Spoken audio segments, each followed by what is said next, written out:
Hello everyone, welcome to our channel. और आज के क्वेश्चन को आप एक कॉमन क्वेश्चन भी बोल सकते हो, पॉपुलर क्वेश्चन भी बोल सकते हो, ट्रिकी क्वेश्चन भी बोल सकते हो, क्योंकि आज का क्वेश्चन आपको बहुत जगह आप मिलेगा, जैसे कि आपके स्कूल के असाइनमेंट्स में, फर्स्ट टर्म के एग्जाम में, प्री बोर्ड्स में और सैंपल पेपर्स में भी। तो आज के क्वेश्चन को जब आप देखोगे तो देखते ही 90% बच्चों की थॉट प्रोसेस आपको बता देता हूं कि सर क्वेश्चन बहुत मुश्किल है।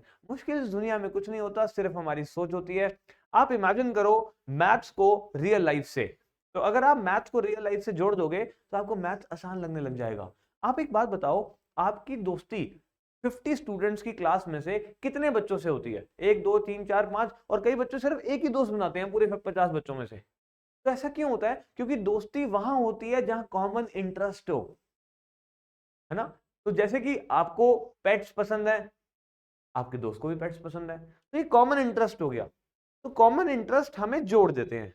जहां कॉमन इंटरेस्ट नहीं होते वहां दोस्ती बहुत मुश्किल होती है, नहीं होती 99% केसेस में। तो ऐसे ही लाइक माइंडेड लोग मिलते हैं। लाइक माइंडेड लोग मतलब जिनके अंदर इंटरेस्ट कॉमन हो। आपको भी बैडमिंटन खेलना पसंद, आपके दोस्त को भी बैडमिंटन खेलना पसंद। तो ऐसे ही यहां पर मैथ्स में जब आपने क्वेश्चन को देखा, इसको सॉल्व करने के लिए मैक्सिमम बच्चे यहां एलसीएम ले लेंगे, जो कि गलत है। अगर आप लाइक माइंडेड लोगों से मिल रहे हो और उनसे दोस्ती कर रहे हो, तो मैथ्स में भी लाइक माइंडेड लोगों को मिला दो। आपने कहा सर कैसे? मैंने कहा देखो मैंने कहा देखो, इसके पास एक्स है और इसके पास भी एक्स है। तो आपने कहा सर एक्स एक्स को मिलाओ ना, इनको मिलाओ। 1/a plus b plus x, और ये +1/x इधर आके हो गया -1/x is equal to 1/a +1/b। अब आपने दो दोस्तों को मिला दिया। अब आपको एक स्टार्ट करना आ गया क्वेश्चन, आपको एक स्टार्ट मिल गई। जहां क्वेश्चन शुरू हो जाता है ना, तो खत्म करना क्वेश्चन बहुत आसान हो जाता है। आपने कहा सर अब क्या करूं? मैंने कहा अपनी पुरानी सोच लगा दो। कह रहे थे ना एलसीएम लेना है, ले लो अब एलसीएम। आपने कहा सर क्या आएगा? मैंने कहा देखो, यहाँ एलसीएम आएगा a plus b plus x into x, और ऊपर क्या आएगा? ऊपर आएगा x माइनस ये पूरा। तो ब्रैकेट लगा दो, a plus b plus x. आपने कहा सर यहाँ पे राइट हैंड साइड पे क्या करूं? मैंने कहा एलसीएम ले लो। ए बी एलसीएम, ऊपर आया b प्लस ए। आपने कहा अब नेक्स्ट स्टेप। मैंने कहा नेक्स्ट स्टेप कोई मुश्किल थोड़ी है, यहाँ पर माइनस है, बाहर ब्रैकेट खोल दो। आपने कहा ब्रैकेट खोल देते हैं, x माइनस ए माइनस बी माइनस एक्स, क्योंकि जब माइनस की ब्रैकेट खुलती है अंदर के सारे साइन बदल जाते हैं। आपने कहा सर ठीक है। नीचे क्या आया? a plus b plus x into x. अभी मैंने नीचे की ब्रैकेट नहीं खोली, मुझे कुछ फायदा नजर नहीं आ रहा नीचे की ब्रैकेट खोलने में। तो क्या पता बाद में ओपन करनी पड़े, देख लेंगे क्या करना होगा। यहां पर क्या कर सकते हैं? कुछ भी नहीं, एज इट इज लिख दो, b plus a by a b. आपने कहा सर अब? मैंने कहा देखो, x से x कैंसिल हो गया, क्योंकि एक प्लस का एक माइनस का है। अब यहां पर माइनस ए माइनस बी है, तो क्या आप माइनस का साइन कॉमन ले सकते हो? बिल्कुल ले सकते हो, बिल्कुल ले सकते हो। आपने यहां पर माइनस का साइन कॉमन ले लिया। इधर देखते हैं, जब माइनस का साइन आपने कॉमन लिया तो अंदर के साइन बदल गए, a प्लस बी, और नीचे क्या है? वही same, a plus b plus x to x, और ऊपर क्या है? b plus a upon a b. आपने कहा सर ये दोनों तो सेम है। बिल्कुल सेम है, तो क्या ये कैंसिल हो सकते हैं? बिल्कुल हो सकते हैं। आपने कहा कैसे? मैंने कहा देखो, देखो बेटा, यहां पे लिखा हुआ है 2/x, एग्जाम्पल दे रहा हूं, एग्जाम्पल है, और यहां पे लिखा हुआ है 2/y। अब ये y जब 2 से मल्टीप्लाई होगा तो ये 2y हो जाएगा, और ये जो x जब 2 से मल्टीप्लाई होगा ये 2x हो जाएगा। इसको हम कहते हैं क्रॉस मल्टीप्लीकेशन। ये ऊपर जाके इससे मल्टीप्लाई, ये ऊपर जाके इससे मल्टीप्लाई हुआ। मैथ्स का क्वेश्चन का सॉल्यूशन लेना आपके लिए सॉल्यूशन नहीं है कि भाई मैंने क्वेश्चन सॉल्व किया, आपने नोट किया ना, बिल्कुल नहीं। आपको समझना है ये हो क्या रहा है।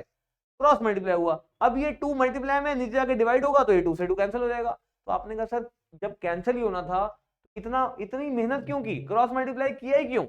ऐसे ही कर दो, क्योंकि हमें पता चल चुका है, हमें पता चल चुका है ये 2 से 2 कैंसिल हो सकता है, तो ऐसे ही काट दो। आपने कहा अच्छा, आ गया ना समझ? तो आपने कहा ठीक है, a plus be gone, cancel हो सकते हैं। क्रॉस मल्टीप्लाई करके कैंसिल करो, या पहले कैंसिल करो, बात तो वही है। ऊपर क्या बचा, -1। माइनस को इग्नोर नहीं कर सकते, माइनस को इग्नोर किया तो माइनस तुम्हें इग्नोर कर देगा, और माइनस अगर तुम्हें इग्नोर करेगा तो तुम्हारे सारे नंबर ले जाएगा 1/AB। अब क्या करें, अब करो क्रॉस मल्टीप्लाई। ये AB ऊपर जाके -1 से मल्टीप्लाई होगा तो -AB हो गया। ये 1, ये पूरा इस 1 से मल्टीप्लाई होगा तो A + B + X × X। बिल्कुल ठीक, कितना आसान है। आपने कहा सर अब क्या करूं, मैंने कहा देखो आपके सामने एक इक्वेशन आ गई है, अब वो इक्वेशन अगर लीनियर इक्वेशन होगी तो लीनियर इक्वेशन की तरह सॉल्व करेंगे, अगर वो इक्वेशन एक क्वाड्रेटिक इक्वेशन होगी तो क्वाड्रेटिक इक्वेशन की तरह सॉल्व करेंगे। आज जरा देखते हैं, जब ये x से मल्टीप्लाई होगा तो क्या आएगा, x² आएगा। तो इसका मतलब x² आएगा, इसका मतलब वेरिएबल की मैक्सिमम पावर 2 आएगी, इसका मतलब ये एक क्वाड्रेटिक इक्वेशन बनेगी। तो इसको क्वाड्रेटिक इक्वेशन की तरह सॉल्व कर देंगे।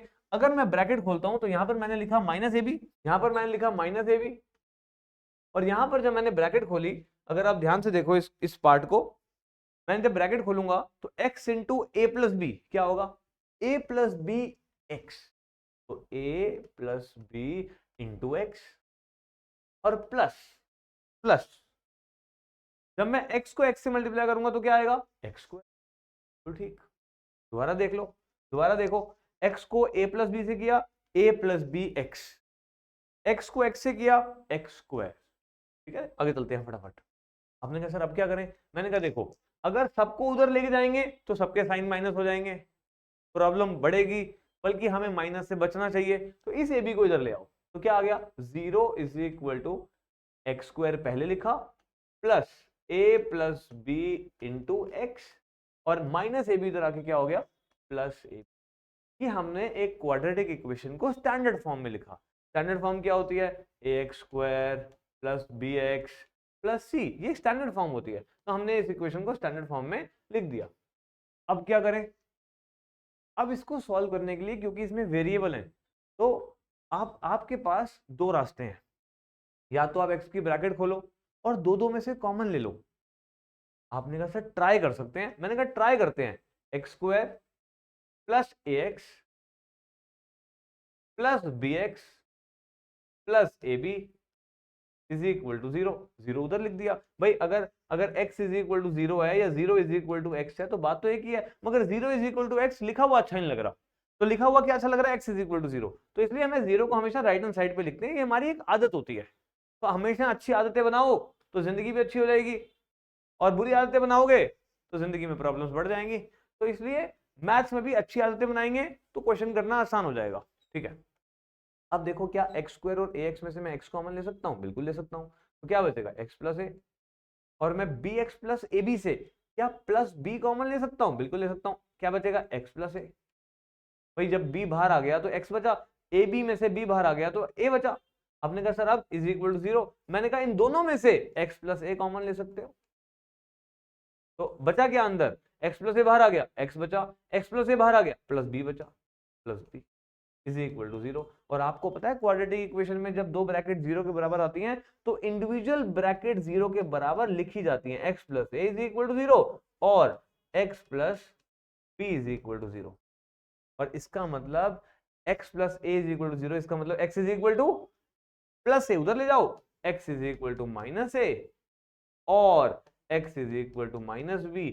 यही है आपका आंसर। इतना बड़ा क्वेश्चन और इतना सिंपल आंसर, सॉल्व करना भी बिल्कुल मुश्किल नहीं था, सिर्फ एलसीएम लेना आना चाहिए था। और ऐसे और क्वेश्चंस के लिए बने रहो हमारे साथ, और कमेंट करके बताओ कि आपको ये क्वेश्चन समझ में आया या नहीं आया, और ऐसे और क्वेश्चंस के लिए कोई भी कंसेप्ट आप चाहते हो मैं आपके लिए सॉल्व करूं, आप कमेंट करो, मैं जरूर उसके वीडियो बनाने की पूरी कोशिश करूंगा। Thank you so much.